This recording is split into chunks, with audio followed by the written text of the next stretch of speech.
Hello guys, कैसे हैं? आशा करते हैं आप लोग बहुत अच्छे होंगे।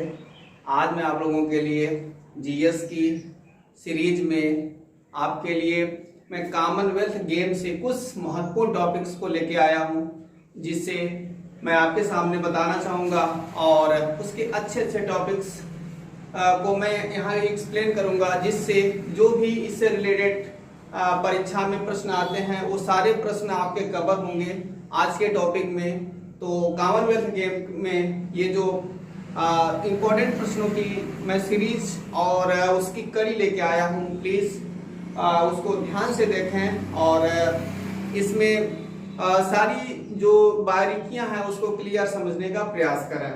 तो मैं आज आप लोगों को कॉमनवेल्थ गेम के बारे में बताने चल रहा हूँ। बच्चों, कॉमनवेल्थ गेम जो था, ये कॉमनवेल्थ गेम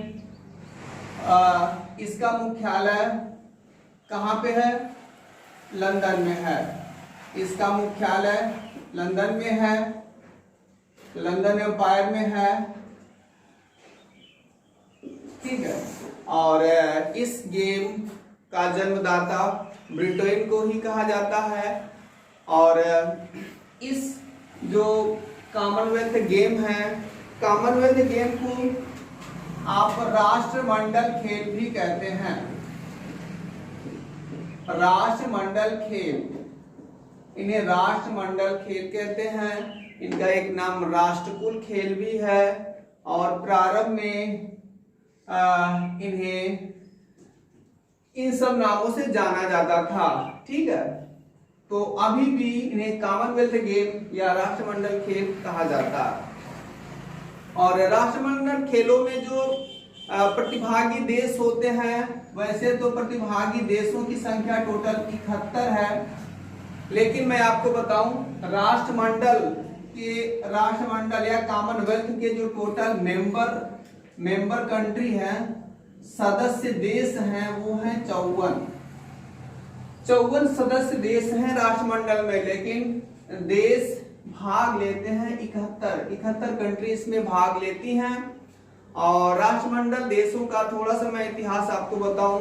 राष्ट्रमंडल देश वे देश होते हैं जिनको ब्रिटिश सरकार ने कभी अपने अंडर में लिया था, मतलब उन्हें कभी गुलाम बनाया था, जिन पे ब्रिटिश गवर्नमेंट ने कभी शासन किया था। वो सारे देश राष्ट्रमंडल देश की समूह में आते हैं। और इस तरह से कहा जाए तो ब्रिटिश गवर्नमेंट ने, अंग्रेजों ने 54 देशों को गुलाम बनाया था। इन्हीं 54 देशों का जो समूह है उसे कहते हैं राष्ट्रमंडल देश। तो राष्ट्रमंडल खेल जो होते हैं, 2 ओलंपिक खेलों के मध्य में आयोजित होते हैं। ये भी हर 4 वर्ष पे आयोजित होते हैं। ओलंपिक खेलों के बाद अगर सबसे अधिक महत्व किसी खेल का है तो राष्ट्रमंडल खेलों का है। और राष्ट्रमंडल खेल मैं बताऊं आपको सबसे पहले कब प्रारंभ हुआ था? 1930 हैमिल्टन से प्रारंभ हुआ था, जो कनाडा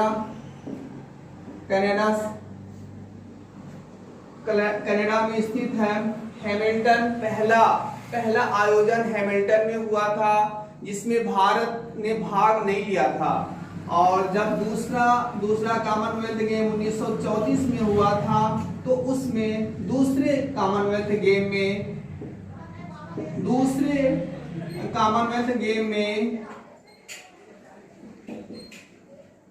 भारत हिस्सा लिया था। और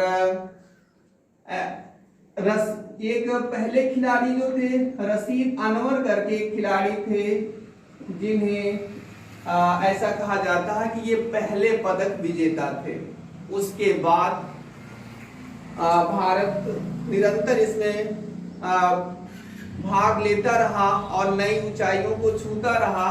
और आपको मैं बताऊं,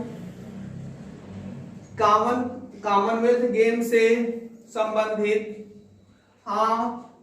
19वां कॉमनवेल्थ गेम या राष्ट्रमंडल खेल था। 19वां राष्ट्रमंडल खेल जो कहां पे हुआ था? 2010 दिल्ली में हुआ था। इंडिया में हुआ था, केवल अभी तक एक ही राष्ट्रमंडल खेल भारत में हुआ था। इसमें भारत का प्रदर्शन बहुत ही अच्छा रहा और भारत ने बहुत अच्छा मेजबानी की और भारत का प्रदर्शन भी बहुत अच्छा रहा और इस तरह से भारत इन खेलों में बहुत ही आगे बढ़ता रहा। 2010 के बाद 2014 राष्ट्रमंडल खेल ग्लासगो में हुए। ग्लासगो ये है स्कॉटलैंड में,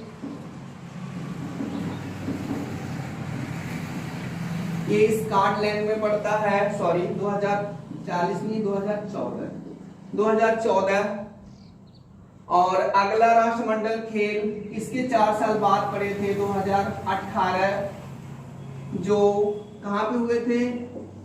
गोल्ड कोस्ट ऑस्ट्रेलिया। और ये 2018 का राष्ट्रमंडल खेल था जिसमें भारत ने चढ़ बढ़ के हिस्सा लिया और इसमें भारत का जो स्थान रहा तीसरा पोजीशन, थर्ड पोजीशन था, थर्ड रैंक पे था भारत। और इस तरह से इसमें भारत ने अच्छा प्रदर्शन किया था। और आपको मैं बताऊं अगला जो राष्ट्रमंडल खेल होने वाला है 2022, ये 2022 राष्ट्रमंडल खेल जो होने वाले हैं बर्मिंघम इंग्लैंड में होने वाले हैं। तो इस तरह से राष्ट्रमंडल खेलों की जो छोटी सी डिस्क्रिप्शन मैंने आपको दिखाया, ये राष्ट्रमंडल खेलों का छोटा सा इतिहास है। और राष्ट्रमंडल खेलों से संबंधित यही सारी चीजें पूछी जाती हैं। राष्ट्रमंडल खेलों में एक पुरस्कार बहुत ही प्रसिद्ध होता है, वो पुरस्कार है डेविड डिक्सन पुरस्कार। डेविड डिक्सन पुरस्कार बहुत ही फेमस होता है। ये आपका डेविड डिक्सन पुरस्कार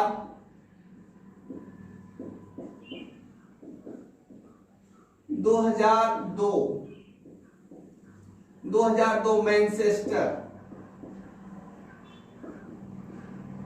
मैनचेस्टर इंग्लैंड से प्रारंभ किए गए थे। ये डेविड डिक्सन एक व्यक्ति थे जिन्होंने राष्ट्रमंडल खेलों के लिए बहुत ही महत्वपूर्ण योगदान दिया था, इसलिए उनके सम्मान में ये पुरस्कार 2002 से प्रारंभ किया गया।